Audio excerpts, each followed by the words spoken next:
nas montanhas mais altas, nas profundezas dos oceanos, nos desertos escaldantes, nas calotas polares, debaixo da terra, nas copas das árvores, na mata fechada, no jardim de casa.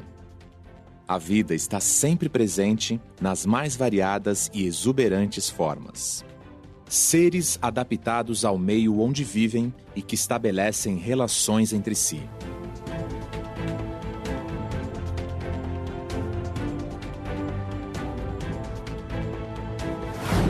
O corpo da abelha se encaixa perfeitamente ao formato da flor. Enquanto se alimenta, o pólen gruda no seu abdômen e ela o leva para outra flor que visita. Os macacos que vivem nas copas das florestas se penduram nos galhos com suas caudas. O bico do beija-flor, fino e comprido, alcança com facilidade o néctar no interior das flores tubulares. Os cactos sobrevivem à seca.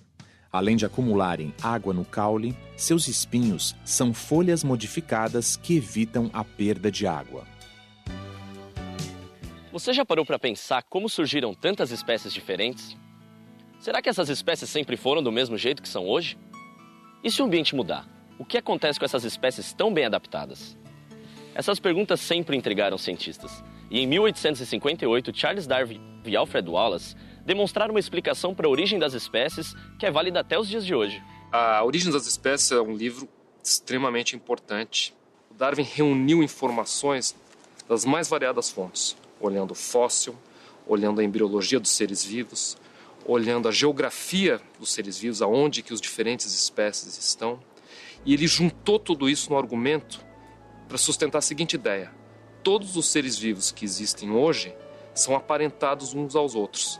E eles descendem de seres vivos que existiram no passado.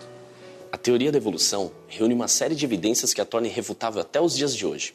Uma de suas principais se deu por meio do estudo dos fósseis. Essa palavra deriva do termo latino fossilis e significa ser desenterrado.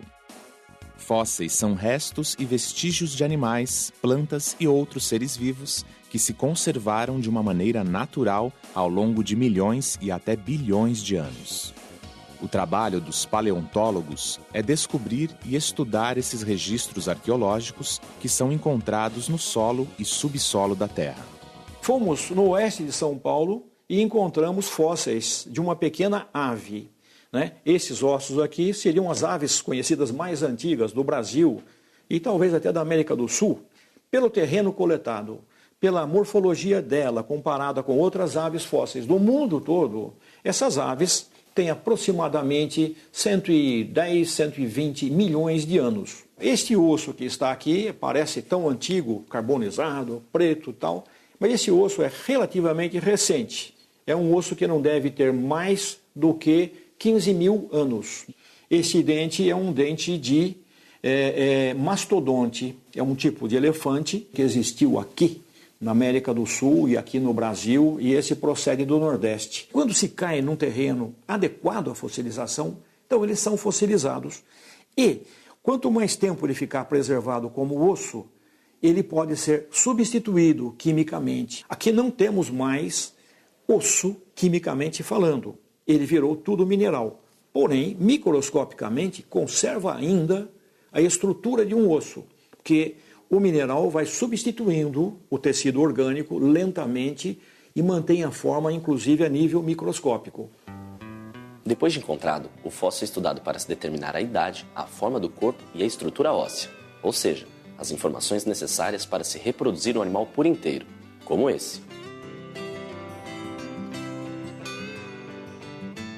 O professor Herculano está trabalhando em um taubatério. Taubaterium é um mamífero mais comum entre os fósseis que coletamos aqui na bacia. Jamais encontramos um indivíduo completo. Encontramos dentes, fragmentos de crânio, de mandíbula, de coluna, de costelas, de todos os membros, de todos os ossos praticamente. Hoje nós temos uma ideia, mais ou menos, de como era o corpo inteiro desse mamífero. Então o crânio vai ser reconstruído aqui e nós vamos buscar a forma que ele tinha, tanto no focinho, no nariz, na abertura do olho, no encaixe da mandíbula, tudo o máximo que a gente puder conseguir de realidade. E sobre a evolução das espécies? O que esses fósseis podem nos dizer? Eles podem nos dar indícios de parentesco entre os seres vivos já extintos e os atuais. Durante sua viagem pela América do Sul, ao passar pela Argentina, na praia de Punta Alta, Darwin encontrou fósseis de uma preguiça gigante. Notou as semelhanças do animal pré-histórico com as espécies de preguiça que ele havia visto.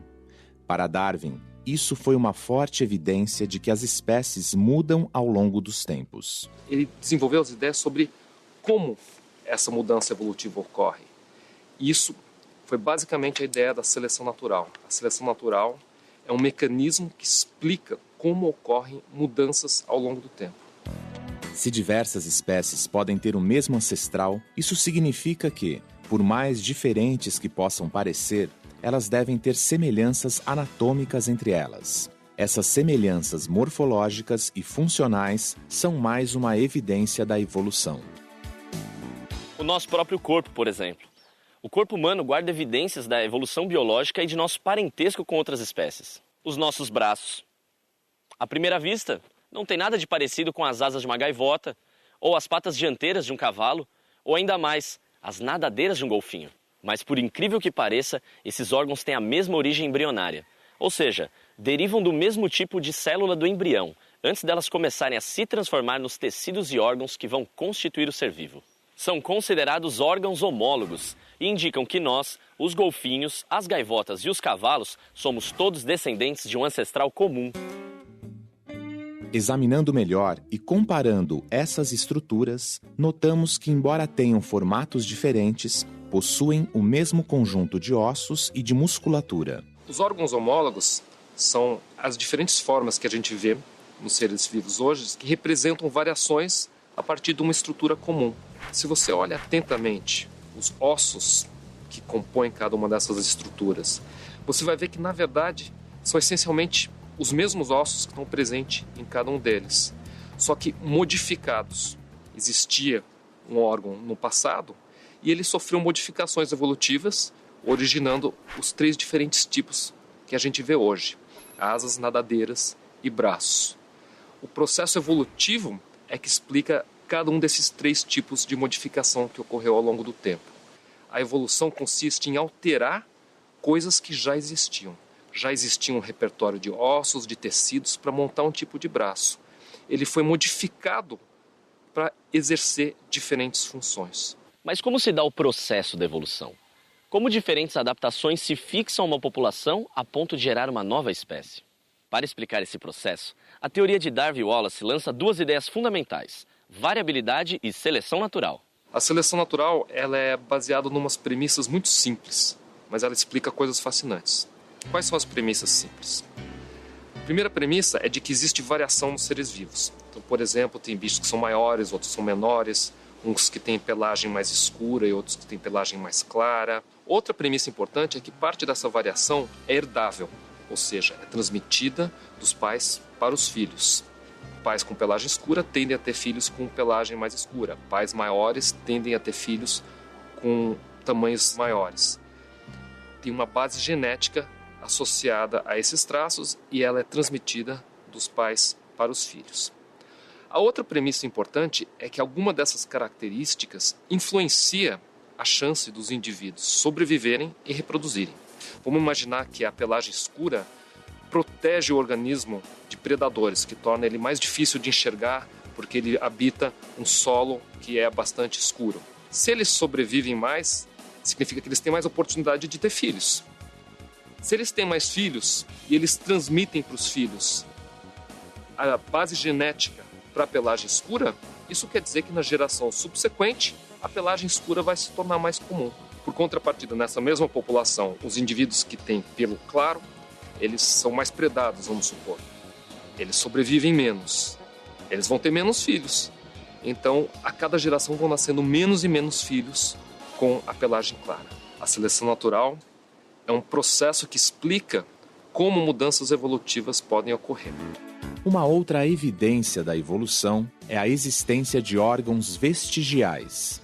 Se existem órgãos que se desenvolveram e desempenham um papel essencial na sobrevivência de determinadas espécies, existem outros que atrofiaram e perderam suas funções. São os chamados órgãos vestigiais. Nós mesmos, seres humanos, possuímos alguns desses órgãos também. Um exemplo é o nosso cóccix, um pequeno osso na parte inferior da coluna vertebral, um vestígio da cauda dos nossos antepassados.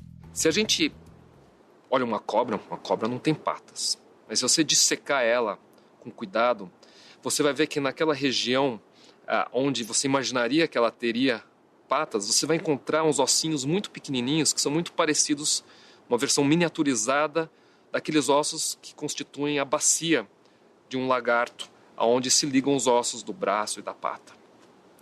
O que isso sugere? Isso sugere que a cobra, apesar de ela não ter patas, ela descende de um ancestral comum que no passado existiu e tinha patas. Ela perdeu as patas, mas ela não perdeu ela por completo. Ela ainda retém alguns poucos vestígios das estruturas de patas que existiam no passado. Isso representa um órgão vestigial. Ao longo do tempo, as descobertas científicas de Darwin e Wallace provaram-se corretas. Todas as espécies, inclusive nós, estamos em constante processo de evolução. Não percebemos isso porque o nosso tempo de vida é insignificante em relação ao tempo necessário para o surgimento de uma nova espécie. Mas compreender esse processo é essencial para entendermos que somos parte da natureza. Temos muito mais em comum com outros seres do que imaginávamos, e respeitar esse passado é respeitar a vida.